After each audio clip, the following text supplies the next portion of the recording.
Before you begin, remove the access panel, processor memory duct assembly, and M.2 SSD adapter board. Removal.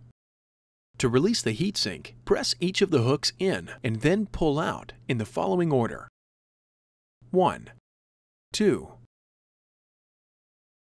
3, 4. Remove the heatsink from the SSD. Loosen the T8 Torx head screw that secures the solid-state drive assembly to the adapter board and allow it to release to the spring tension position. Remove the screw from the solid-state drive. Grasp the solid-state drive assembly by the edges and pull gently to remove it from its slot on the adapter board. Replacement. Align the notch in the solid-state drive with the key in the slot on the adapter board and insert the solid-state drive. Place the screw onto the solid-state drive.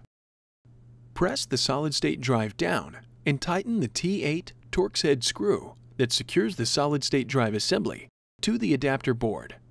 Align the heatsink with the solid-state drive and place it into position. Insert the hooks in the following order: 1, 2, 3, 4.